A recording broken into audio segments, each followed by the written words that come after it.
Hi, and welcome to the St. Petersburg-Clearwater Film Commission podcast that we affectionately call the Whatever Show. I am Tony Armer, Film Commissioner for St. Pete-Clearwater, and with me today, Lisa Dozois, our Film Commission Manager. Hey everybody, how's it going?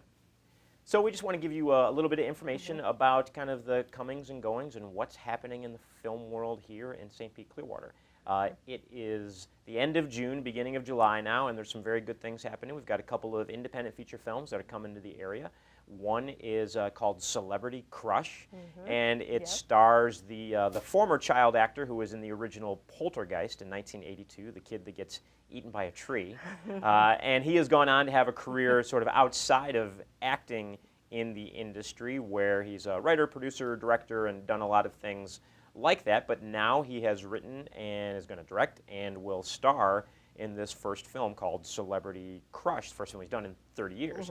And it is essentially about someone who goes to these fan conventions and a crazy stalker fan, sort of takes him hostage, like the film Misery, basically, back in the day. So a little play on that. So that's going to be shooting in the area. That should be a lot of fun. And Michael Baumgarten, who is a director who has shot in this area before, playing Mr. Maggette. Yep, he's been here. And he's been here as well, showing a couple of films at Sunscreen. The Martial Arts Kid, and then paying Mr. Maggette. And so he will be producing along with Oliver, which is the star director's name. And so we're looking forward to having that. And that particular film is going to be shooting at the end of July, I believe. If you're interested in learning more about that particular project that's coming to the St. Pete-Clearwater area, then email all your inquiries to celebcrushoffice@gmail.com. We'll put it on the bottom of the screen here, but celebcrushoffice@gmail.com if you're interested in crew or being a part of the cast for Celebrity Crush. Yes. We have another film Yeah, we do. It's called Epiphany, and it's got an all-female production team. The writer and the director and the producer are all women, and it's going to be filming up in Tarpon Springs. So for those of you that aren't familiar, Epiphany, that's a big part of this, this film, and the Epiphany celebration in Tarpon Springs is a big part of the Greek Orthodox Church, and the Archbishop actually throws a cross into Spring Bayou, and then a lot of young men dive into the water to retrieve this particular cross. So I don't want to go into too much depth about what exactly Epiphany celebration is, because I'm sure I'll screw it up, but you can look it up. I'm sure if you do a quick Google search on Epiphany celebration Tarpon Springs, you'll get all the correct information. I don't want to give you any bad information on that particular thing. But suffice it to say, the film centers around this young girl, this particular celebration that happens in Tarpon Springs, and her family as well. So for this particular film, Epiphany, that is shooting in Tarpon Springs at the end of July, again, you can go to our Facebook page for more information about the casting and the crewing up of this particular project. And it is epiphanythemovie@gmail.com if you're interested. If you want to intern, if you want to work on this in any capacity at all, just shoot them an email real quick, and I'm sure they'll get back to you. It should be a great project for the area. Yeah, so definitely. Besides that, what else do we have going on with the Film Commission, Lisa? At the end of July, our next workshop is actually going to be our digital content creator boot camp.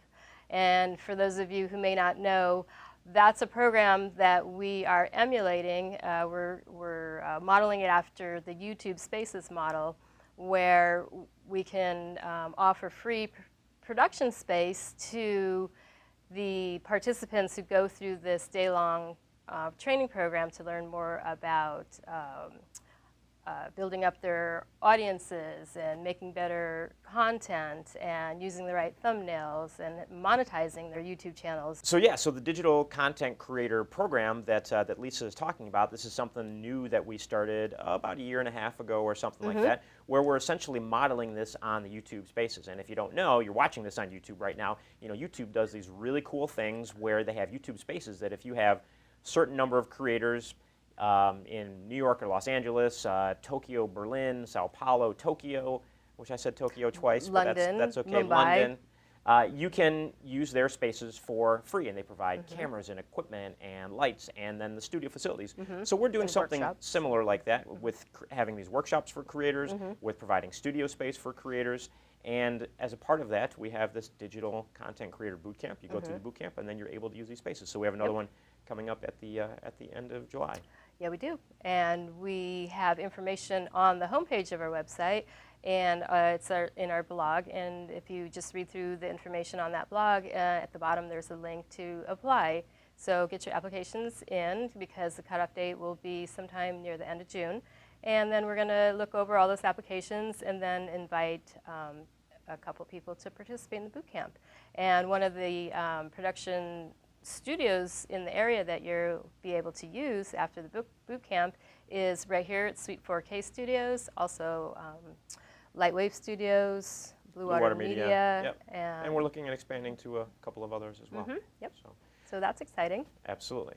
So, kind of taking a step back and talking about Epiphany. So we discussed Epiphany, that film that's going to be shooting here at the end of July, and how it has female producers and female writer-directors, female cinematographer, and it's very much a female-led production. And that got us thinking a little bit about sort of the state of the industry and how females are finally being able to, get a little recognition and get some more notice for a lot of their work. And I guess one of the big things that people are talking about right now, because it's hot, is of course Wonder Woman. Wonder Woman, yes, amazing. Did you see Wonder Woman? I have not yet. I will see it very soon. How about you? Did you see it? I did see it. Yes, I saw it. It was great. It was really, really good. I really enjoyed it a lot. You've got a holiday weekend coming up, so it's a perfect opportunity to definitely to go see Wonder Woman. I will say though, when you go see the movie, we have a theater here locally that now has like the plush recliner seats where you can recline back, and it gets to be about 10 o'clock at night, and you're fully reclined in that thing, and you've got some popcorn sitting there, and next thing you know, it's pretty easy to kind of feel yourself dozing off. So maybe sit in a really uncomfortable theater with somebody kicking the back of your chair just so you can stay awake, because it really is a good film. Really enjoyed it, and it's become sort of a worldwide global sensation right now. And Lisa, talking about women in film and television industry, what is happening locally in St. Pete-Clearwater, Tampa Bay area specifically, as it relates to women in film? Well, like we just talked about, the Epiphany movie's coming to town, and that's going to be an inspiration for a lot of us. Another thing that maybe you don't know about is that there is a nationwide organization called Women in Film and Television, and we do have a branch here in the Tampa, St. Pete-Clearwater area. And you can go to their website and find out more information, but they do monthly networking sessions. They're usually at a restaurant, or maybe they're at a studio because they're giving a presentation on a certain topic. But definitely, we put that kind of information in our newsletter. We keep track of when they're meeting and where. And if you're a woman or even a man, if anyone really who's interested in film is welcome to attend. The first couple of meetings you can probably go to for no charge, just to see if it's something you like. But it's just a great way to get out there and network and meet other women who are doing some amazing things right here in the local area. We're running across women who are writing scripts and wanting to produce their own short films. Maybe they're getting involved in our digital creator studio program. They're going to plan to be a future YouTube star. And so that's some of the stuff. It's interesting. I've seen a lot change really in the last sort of 20 years that I've been, kind of working my way through this industry. It used to be very much, that when you saw all the women associated with sort of film and television, is because they all wanted to be actresses. They were all actresses. Everybody wanted to be an actress. And then, and I'm speaking on a very much a local level, how it seems to have changed. And then you've seen more, more producers, more directors, more cinematographers, more getting into a lot of different roles in the industry that isn't just, makeup and hair and maybe production design or something like that. It seems to me the sort of the one area where it's maybe a little lacking, where I've not seen the women kind of, getting more involved, are some of the, I guess you'd call them more hearty crew positions, like grips and gaffers and the guys who have to like carry heavy things and setting up lights and stuff like that. And so, maybe that's something that we'll start seeing more women get into, but it's good to see them at least getting, more and more involved on a high level in a lot of other areas in the production business. So yeah, that is exciting. And there are, and sometimes all the focus on the lack of females in film is all focused on directors, but like you were mentioning, it's really important to remember that there are so many different positions on a film crew that that women can participate in, it goes way beyond the above the line. You've got the production designers and the editors, which historically was a female position because it was so similar when you were cutting up the film. It was similar to what a seamstress did, so women naturally gravitated towards that role. It's crazy to think that women gravitated originally towards editing because you use scissors like a seamstress. That's so weird to think that. Yeah, and it is really interesting because when I first started editing, I was terrified of it, and I didn't ever think I would ever understand it, but I do have a sewing background. So what I had this like epiphany that when you no pun intended. when you have all this footage, you are in total well, not complete control because you have to work with your director, but you can just cut that film up in so many different ways, and just as if you were cutting up a piece of fabric and creating your own custom designed outfit. So it's kind of the same idea, I think, when you're cutting apart the footage, and you just come up with different ways to present the same material and different ways to elicit different emotions from your audience. So it's interesting. I'd never heard that particular analogy before, so that's a good way to think about it. So, I learned but the bottom line is essentially that there are a lot of things that women are getting more and more involved with in film, television, digital media, and it's just going to keep growing. And we're excited to do what we can here in the St. Pete-Clearwater, Tampa area to keep growing that. So. Well, next up we have our unboxing segment with Jacob Pierce, our creative specialist.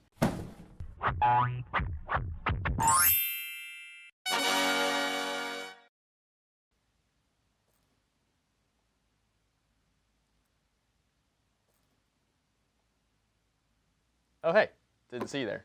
I was just reading my book on Live, Laugh, Love. Today we're doing an unboxing segment, and we're going to talk about our TW283 wireless timer remote control. I pulled the website up here, and I also have a few different examples of what we'll be talking about today. Basically what you'll be using this remote or wireless remote control for would be for long exposure photography, you could use it for time-lapse photography or for light painting. You can also use this to click the record button on your camera and start action whenever you need to.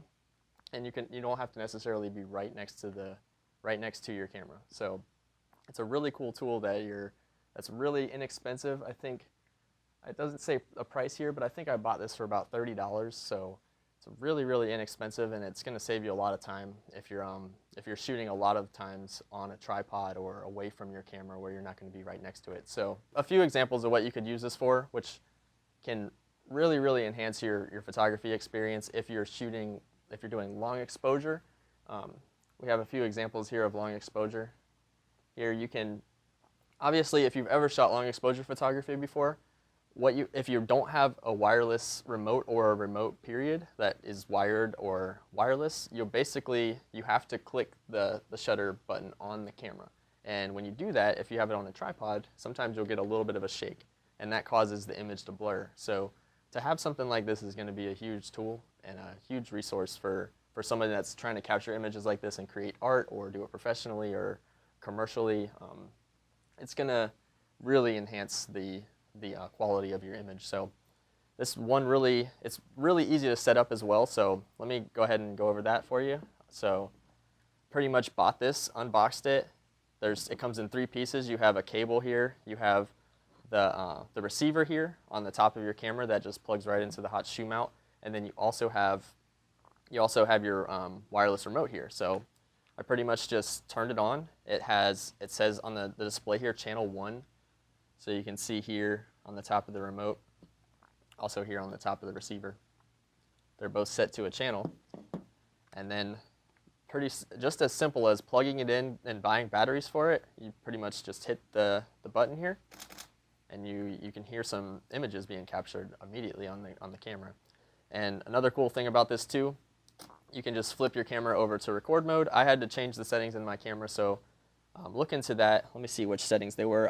I was on the movie shoot button, so I had to change my movie shoot button to change, this is a Canon camera, to be from the start and stop button on the back to the shutter button on the front. And as soon as I did that, I was able to just press my shutter here and immediately start recording video. So it's a really cool tool for a few different possibilities if you're a photographer or a videographer, or if you're just looking to have fun with art.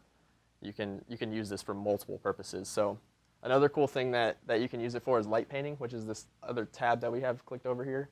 And so you see here that there's a subject inside the photo, inside the image here, and we have a ton of light being painted around the subject. And so one possible way to do this is if you have multiple people. You can have one person stand behind your tripod with your camera, click the shutter button, and capture the image this way with somebody else inside the in the image or next to the subject, painting light around the subject. Or you can purchase one of these things where you can have this in your pocket and have your light in your hands so that you can start light painting with the subject and not necessarily have to go back and forth, set your timer up on your camera.